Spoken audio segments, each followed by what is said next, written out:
Hi all, and welcome to my channel, Fred Makes Things, and a tips and tricks style kind of video for you for foundation paper piecing. I am by no means an expert at foundation paper piecing, but as I'm talking, a couple of photos will flash up of things that I have recently made. I am also very new to this. I've only really been messing around with them since February, March, April, sometime around there. But in that time, working with the murder mystery quilt and also a bit with the nocturnal soul quilt that I've been working on over the year, I've become more familiar with it. And I thought that maybe it would help some other people who watch the channel, help them kind of walk through it too. Editing Fred here. So when I started this video, I had every intention of just being like, these are tips and tricks.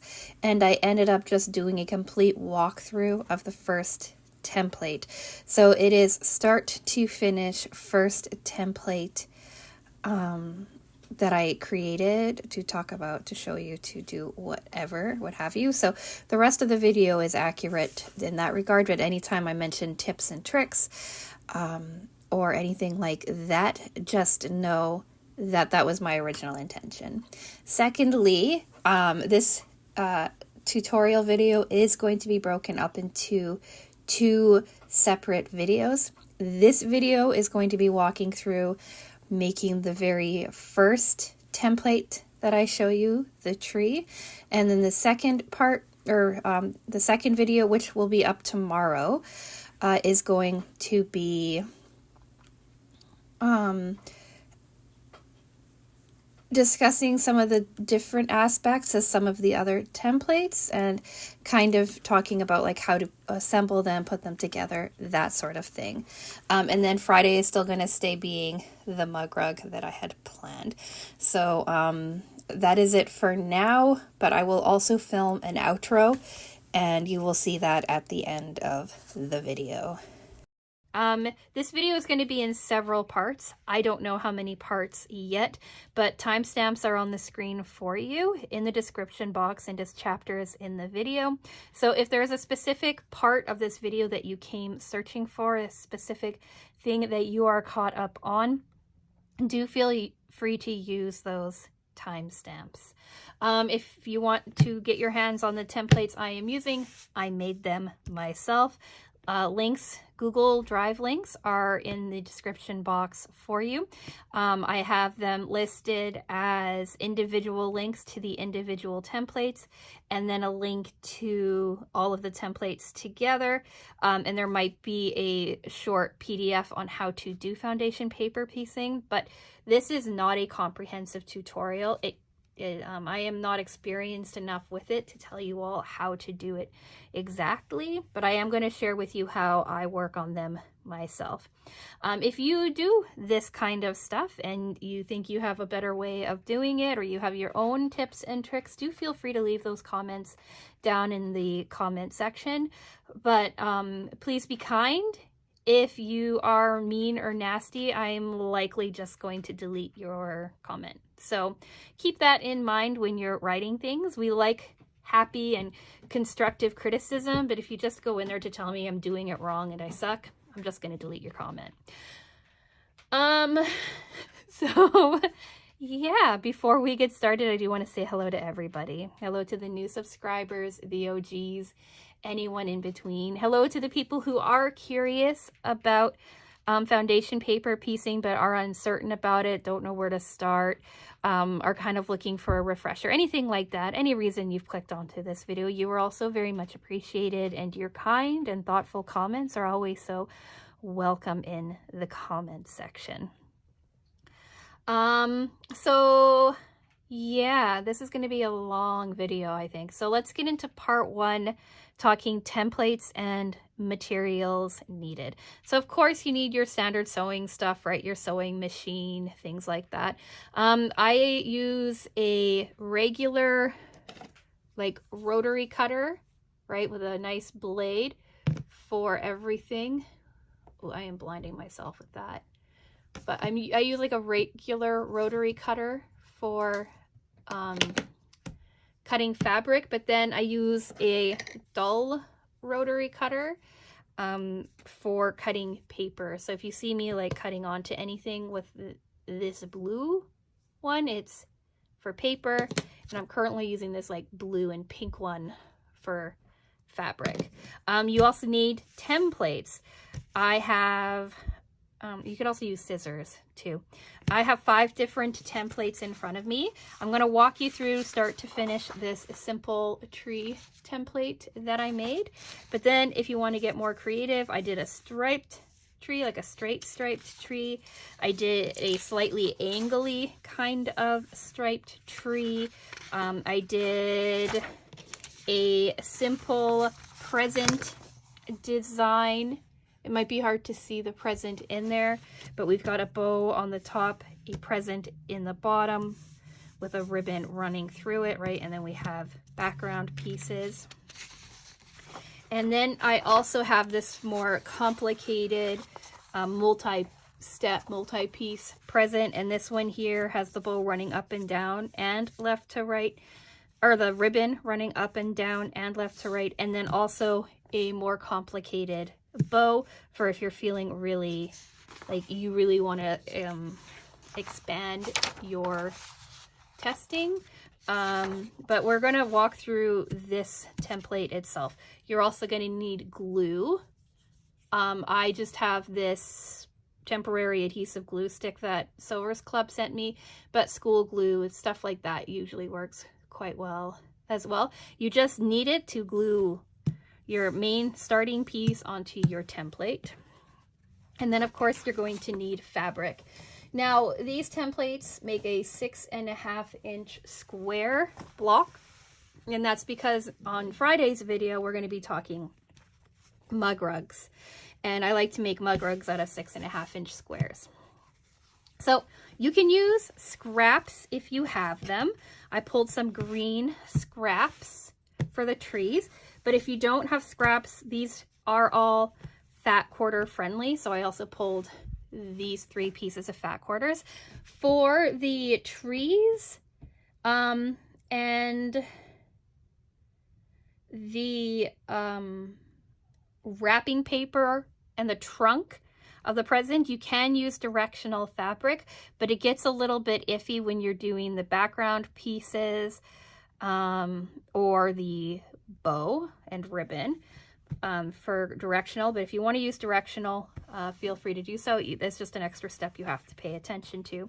So anyway, like I said, I've got scrap that might make an appearance. I've got some full fat quarters that might make an appearance in green for the trees. I also have some brown scraps for the trunk. The trunk is only really needing 1.5 inch, 1.5 inch square pieces of fabric. So I might just use some of the scrap that I have floating around. But if I don't have enough or I want to change it up, I also have a fat quarter of a brown for the trunk. I have 2 white fat quarters for the background. You're going to need the most fabric for your background. So I pulled 2 white fat quarters. If I need more fabric, I have more white. They're not white. I don't know if you can see in this lighting, but they have some texture to it. This one has some daisies on it. And this one has some kind of swirly viney flower. Here's a photo of them in better lighting for you to be able to see. I do apologize for the lighting and the heavy shadow to date. I am working in my sewing space upstairs, and my sewing space, just the way that it's set up, has shadow on it. I'm gonna move the light though, so maybe it's not pointing as direct, but we'll see. And then for the present, you can do any colors that you, nope, see that's not as, we'll just go back. For the present, you can do any colors, any scraps that you want. I pulled some fat quarters that I may or may not use. I am undecided. I also might go into the scrap and pull some other stuff out. Like I've got this scrap sitting here too, which works well with that green that I have, and other things floating around, but we will see. You need one color for your present, you need a second color for your bow. So for the trees, you need at least 3 colors. You can also look and you see that there's a stripe along the bottom here. This can be the same color as your background if you like. And that means your tree will be floating. Or if you have like a coordinating color that you want to put on your bottom, feel free to do so. This is your ground. So you need at least 4 colors for the tree, and you need at least 4 colors for your present. So yeah, and then of course you need like a ruler and stuff too. So that is the materials that you're going to need. Let's get into part 2, talking about the template itself. So the templates are very simple to cut out. That's what I'm going to do next. I'm going to cut out the top and the bottom of the simple tree template, and then come back and talk to you about next steps. So yeah, I think I'll just like film it and time lapse it, or I'll just keep the camera running and then go from there.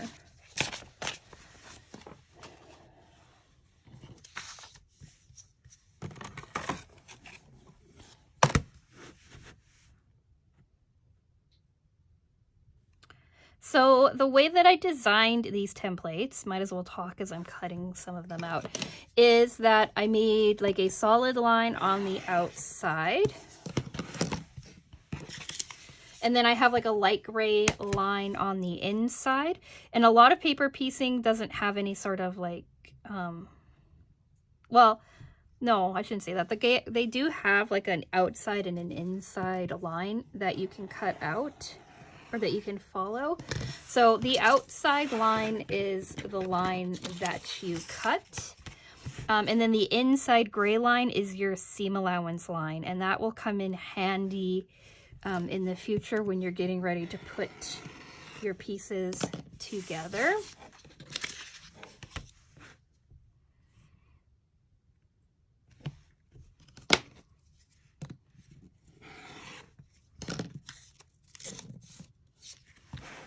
So we have our top done. What I've done too is I've run my stitch lines into the outside here too, so you know kind of where you want, because you want to make sure that your fabric covers enough of your seam allowance, right, to actually fit. I have made that mistake in the past. These simple templates too also don't have like a massive lettering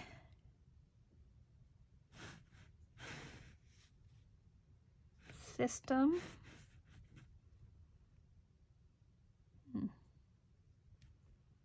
Weird.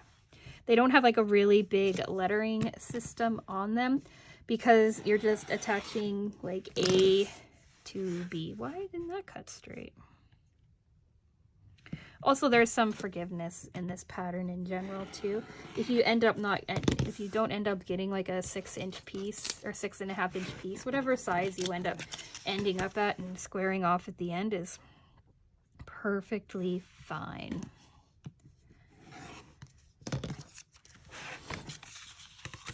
Also, if you don't cut it straight, that's fine too. You just want to make sure that when you're trimming a 1/4 of an inch out from your gray line.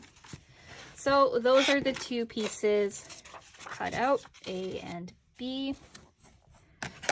And if you overlap A and B together, you kind of see how your tree comes together. So now step 3 is preparing your template. So I have an add a 1/4 ruler. You don't need this. You can just, well, we'll do it 2 ways. So what I do first is I like to fold my sewing lines so that I have an idea of how nice and crisp, or of where those lines are supposed to be. You can hand fold them, line them up, fold them. if you like. That's not perfect, but it'll be fine. Or you can take like your add a quarter ruler or some other flat edge and fold them along the flat edge to really make sure that you're doing a good job folding these. Now this is just so that you have a better, when everything is getting sewn together, you can kind of fold your fabric back nicer. So you can kind of find where you start, where you end, that kind of idea. But this is the end of prepping your template, right? You cut it and then you fold your pieces. So now your template is cut and folded. We're going to go to part 3, doing the fabric. So I'm going to, because this is such a large piece of fabric, I want to put some sort of something on it to make it kind of pop. All right, so how you work with foundation paper piecing is you sew on the paper side. So you flip your paper over, you find, like if you have a scrap piece that you're working with,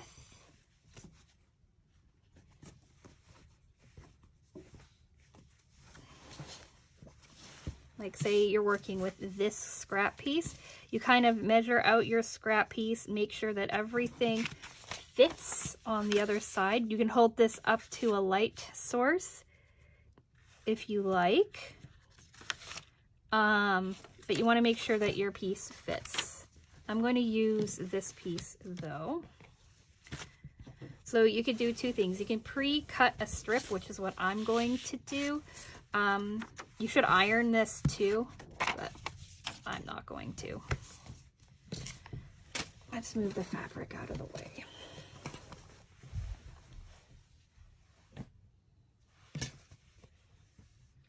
So you can pre-cut, or you should iron your fabric first. I'm going to cut a strip though, 6.5 inches.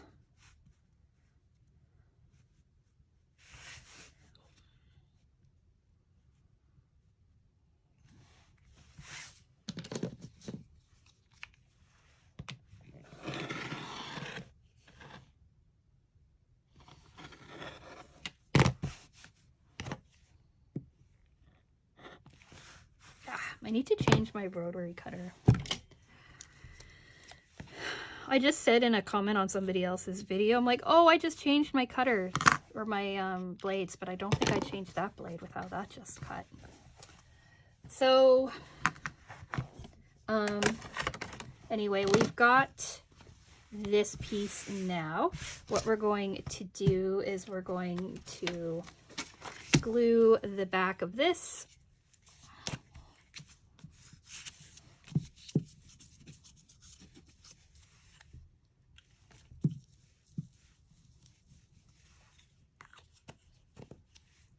line it up on the outside, making sure you're 1/4 inch on all sides. I like to leave like a little bit of an overlap on some of it so that I have some wiggle room. Then you're going to take your one side that you folded over before. This is where your 1/4 inch ruler really comes in handy. So you just like plop your 1/4 inch down and then you slice, right? And because it has like this little bevel, it just plops down and then you can go. I'm going to use my 6, well, we'll just use my new favorite. Or you just take it, right? You find your 1/4 inch allowance right on your ruler. Please don't make me change my blade.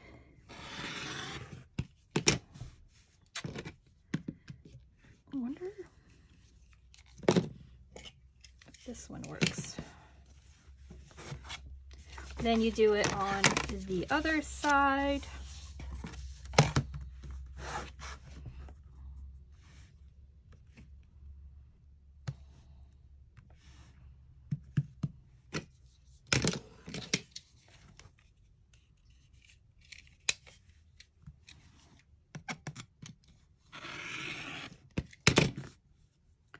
Did I not cut any?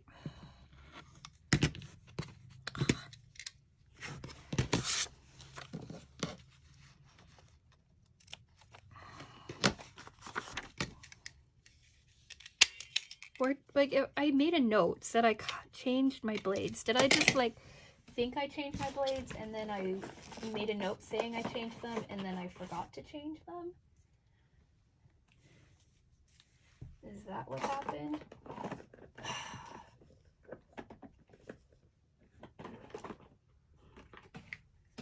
All right, be right back. You don't need to see me changing my blade.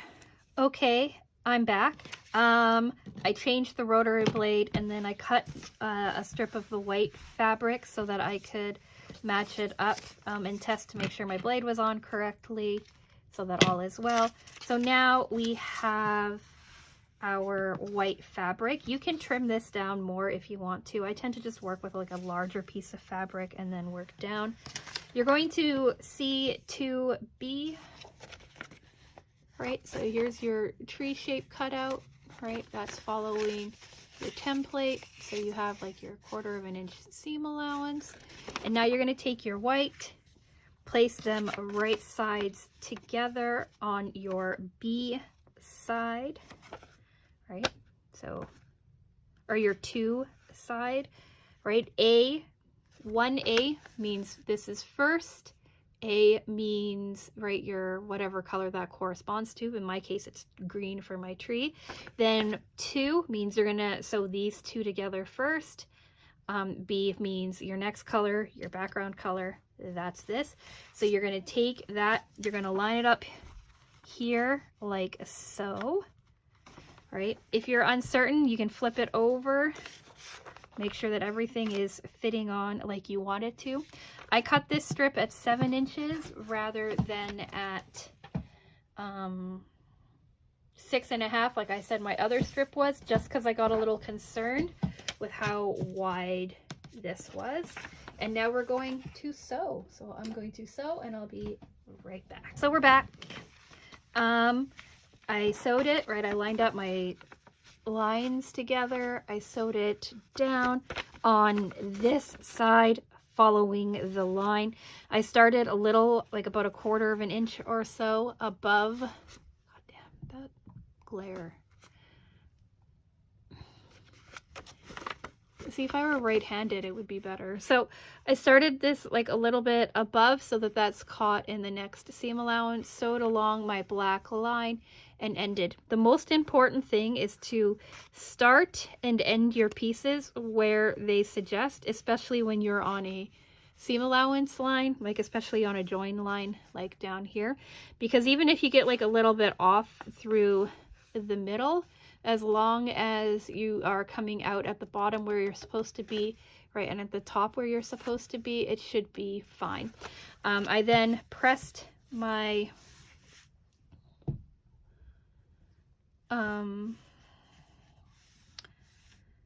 seam, opened it up, pressed it down again to make sure that I have like a nice clean line. A clapper works well for this. If not, it's okay. Also, if you don't want to use your iron, if you have something like this, you can press your seams down to make like a nice clean line. Both work well. But now we're at this point. So our back looks like this, our front looks like this, and now we're going to trim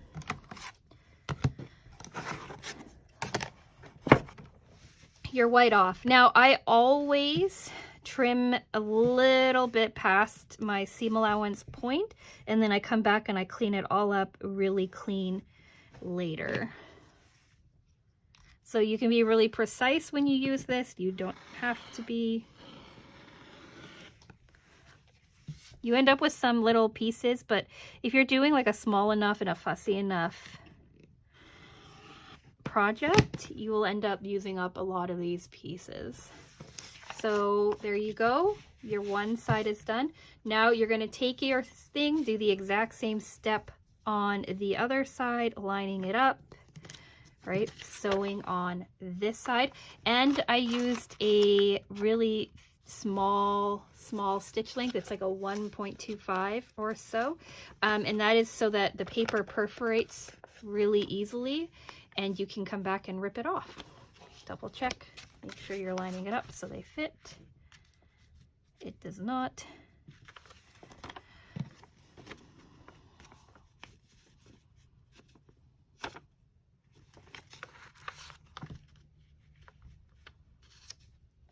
Yeah. So, right, clapper to cool it if you want. Then back to the same step as before. Trim, trim, trim.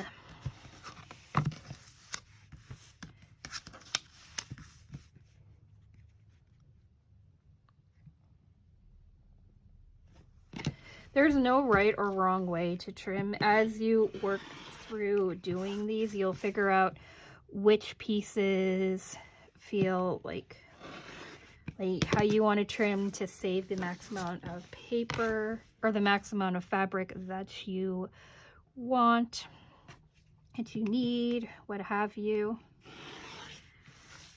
And then when your block is all trimmed up, right, when you want to, I usually go back, press this again, make sure everything is flat. Use the clapper to really let everything cool down and work on my other piece. So I'm going to do that. Also, it's really good to get into the habit of closing your rotary cutters when you walk away from them. Normally I'm pretty good, and yet today I seem to be all over the place. So now we've got our bottom piece. I'm going to use the scrap because, like, why cut into new fabric when you don't have to, you know?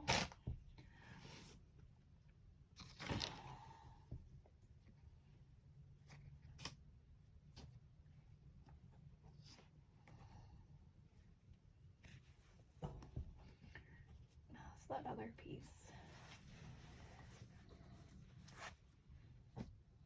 Okay, so if this is our main fabric, like, you could do color matching before you get started, right? Could do that one.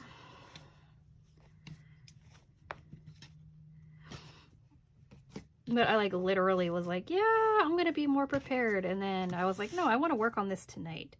So this is about the right size for this. It might be a little scant as a quarter inch.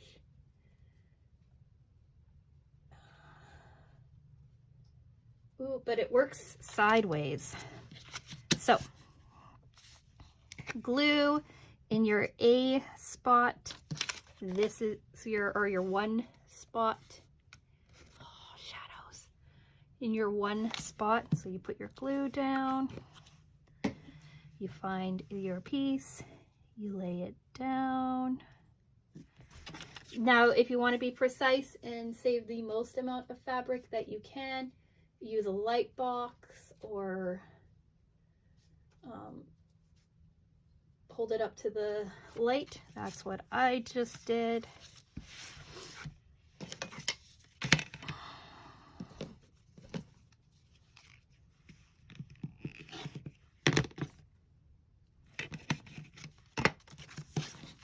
Double check this side. Yep, it's good. Double check this side. It's a little bit long.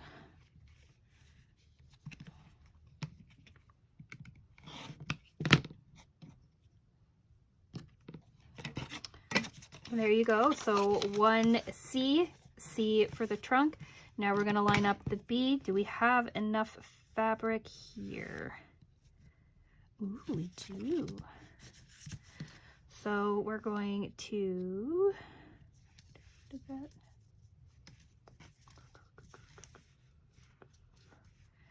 Oh, do we have enough though if we put it in the right direction? I am all about conserving like as much fabric as possible. Ooh.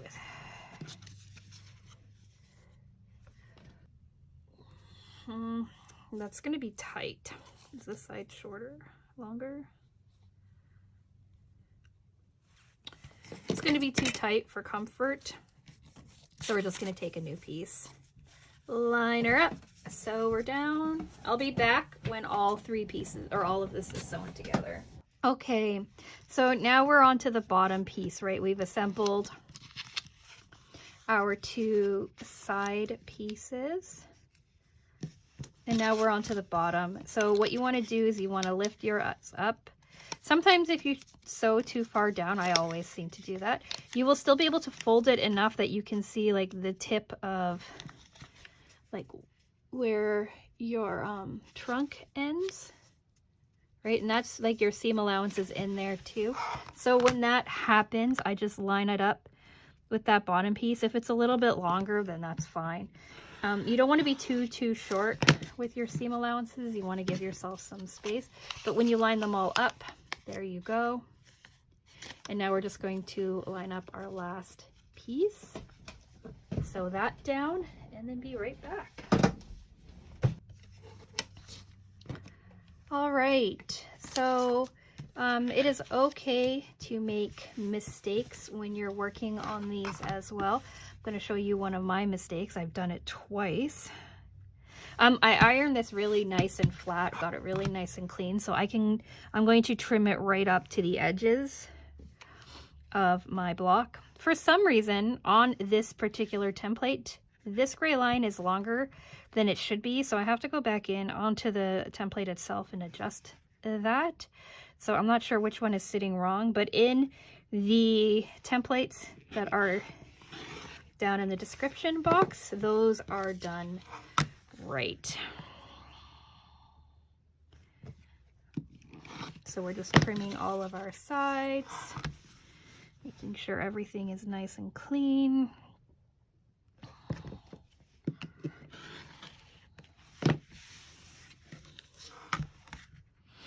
And then as I was, like when I was attaching my last piece here, my bottom, like my 4 piece, I accidentally did the embossed side down, so wrong side up, and I had to go back and fix it. And now I'm looking at this, and this is also on the wrong side, so I'm gonna have to go back and fix this. It's not that big of a deal. Just know that when it comes to these pieces, because you're doing such a short stitch length on the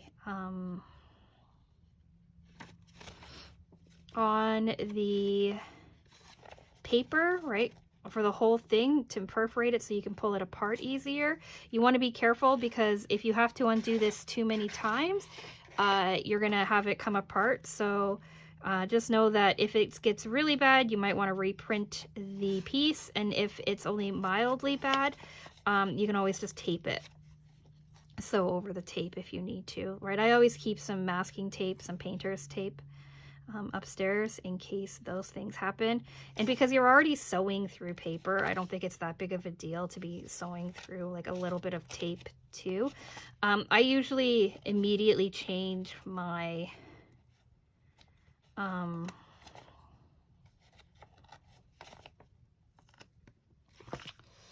sewing needles after this. So I will pull this apart, sew it back on properly, and then come back. Okay, so now that that is fixed, I did end up having to tape it down a little bit. I just then like followed the line with a pen so that I knew where my stitch line was. But as you can see, like it's already starting to come apart. That is fine. So now both of these are cut, they're both trimmed. What we're going to do now is we're going to line them up with each other. And this is where your gray lines are very important. So like I said, this bottom line is off for some reason. That doesn't matter right now. It's the 2 lines that attach everything together, right? When you're laying them out, you want to make sure, right, that all of your lettering and stuff points in the same direction. Then you're going to hold them together, line them up. These are 6.5 inches each, so they should line up perfectly. But if you have quilting clips, you have little markers on the back that show you, right, that show you like different increments of stitch length. And as long as your front and your back, right, like as long as you touch them together like so, your front and your back should match.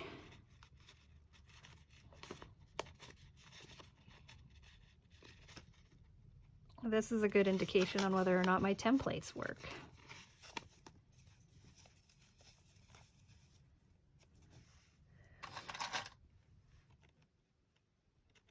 So you see I'm clipping to the front and it lines up on the back, and it should be the same along the bottom. Like, as long as your two gray lines, for my templates at least, match up, everything should come together. And even if it's not perfect, because these are such simple shapes, it'll be fine.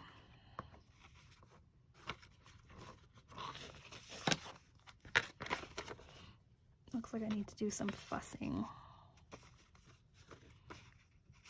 So that's what I mean though, like when I do trimming and stuff like that, if nothing is perfect, as long as your gray lines are touching are proper, then everything else should be fine. And then on your sides, if you want to make sure that your edges are matching up well, right, you just put in a couple of clips there. They can hold them in place. You can take them off before you sew. It doesn't really matter. But everything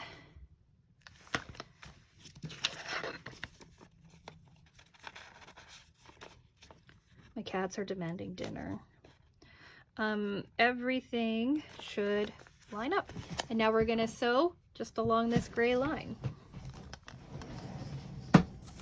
So the pattern that you follow, right, it might tell you how to press them, what to do next. I'm gonna press my seams open or down. I'm not sure. We'll see how the paper wants to work. But right, you see it's stitched along here.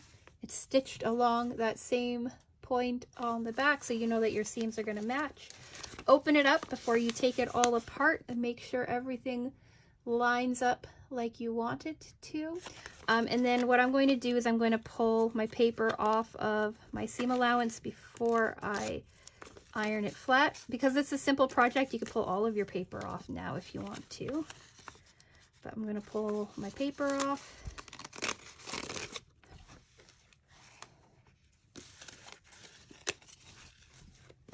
You might stick a little bit where the glue is. I'm sideways doing this.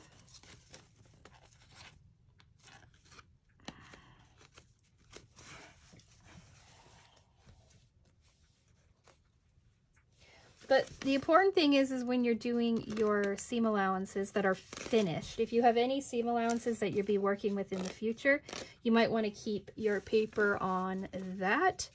But on seam allowances that are absolutely 100, oh, you know what? I know what I'll do.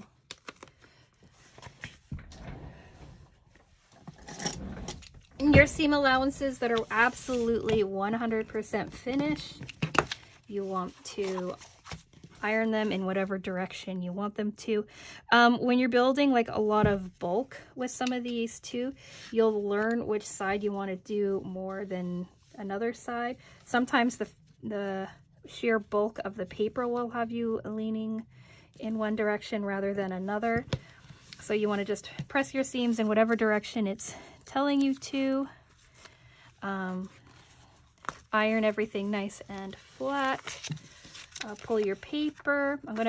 and then give it one more iron. So if you do like a small enough seam allowance, everything is perforated enough that you can kind of just pull it all off. So now I'm going to iron my seams down one more time, make sure everything is nice and clean, and then I will come back and show you the finished product. So here we are with our finished simple block. Everything is ironed. Here's the back. Everything is ironed down, nice and clean. Here is the front. Here is a 6.5 inch ruler, and you can see it measures up pretty nicely.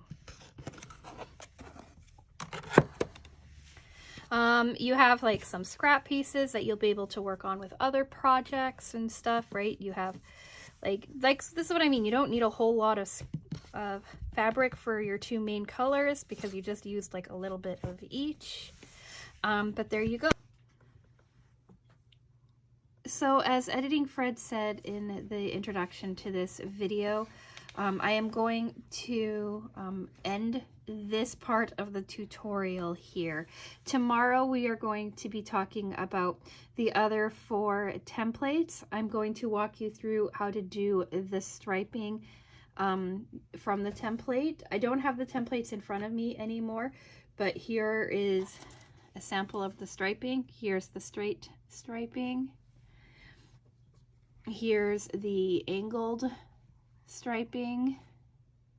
So I'm going to walk you I'm going to talk about how I did the angled striping because the steps are the same, but the angled striping is just a little bit different because of the angles. So I figured might as well talk about the slightly more hard version, the slightly harder version.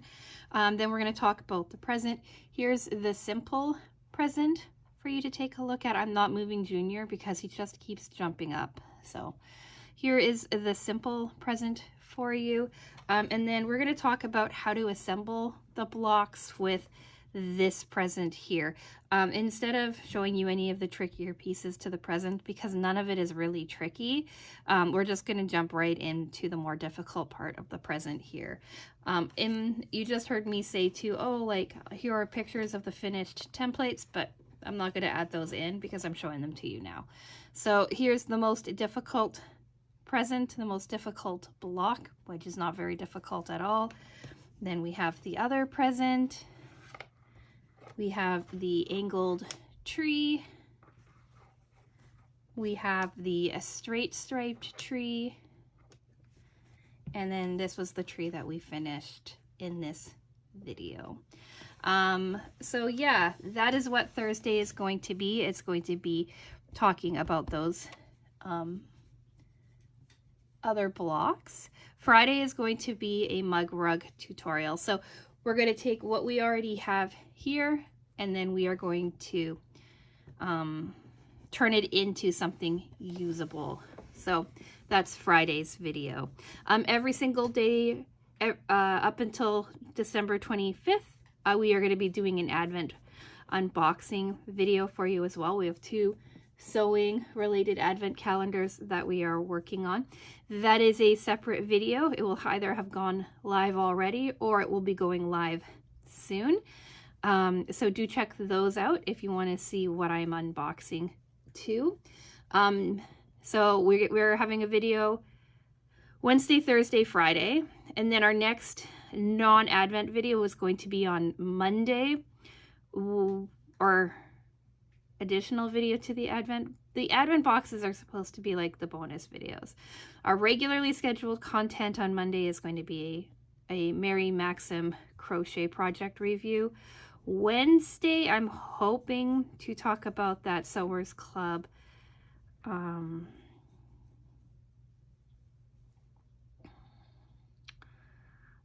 pattern that I ordered. And then after that, I don't quite remember what is happening, but do feel free to stay tuned to check out all of that stuff.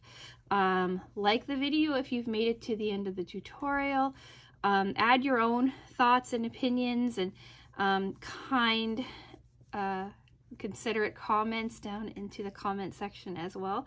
If you have foundation paper pieced, do let us know some of the things that you do when you're working on it. Like I said in the beginning, I am very new to all of this, and this is just how I go about making mine. I'm sure other people have other ways of making theirs. So yeah, this video is already too long, so I am going to go. So with all of that being said, I'm going to say thank you so much for watching, and I will talk with you again soon.